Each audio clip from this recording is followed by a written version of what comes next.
I went out there thinking that I was, a faithful steward and had all the beliefs that, in God and His strength and His power. And as I arrived and got to interact with the people, I found that my faithfulness didn't even measure up to theirs. It's real easy to be faithful in your air-conditioned home with your running water and to go there and see them be actually faithful in a situation. Yet their love for God was there in a lot of the families. Their praise and worship was there. Just their faithfulness was grounded and real, and it taught me that I needed to dig a little deeper in my own.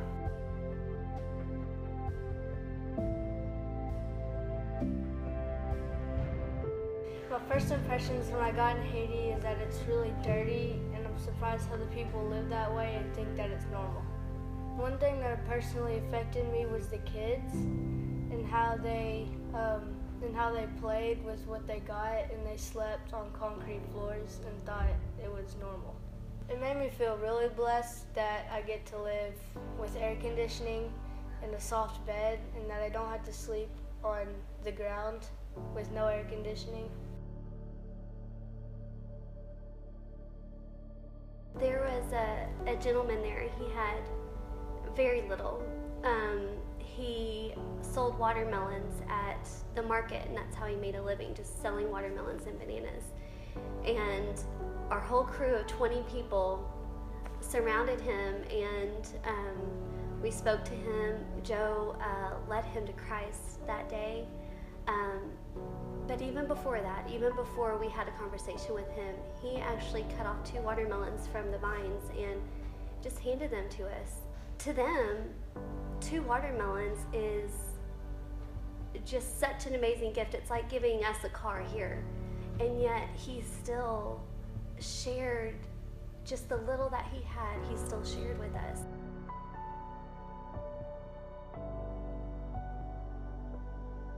My family has done a lot of foster care through the years here, so I really thought that I was very prepared to see kids in need, to see kids that were hurting, but to see kids that were hurting with good parents who were trying as hard as they could to do what they could for their children, but just didn't have the resources that they needed.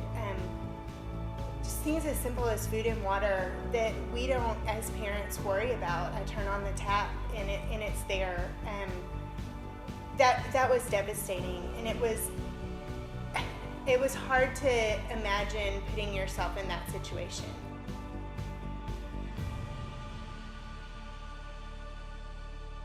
One house in particular comes to my mind. We came to this woman's house, a single woman with just a beautiful little 6-month-old baby, and she was alone.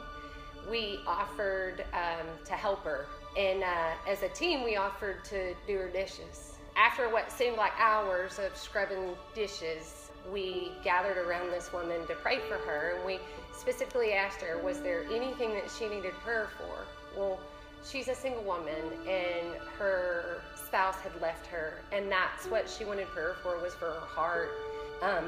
So we prayed with her until you could feel the healing come together.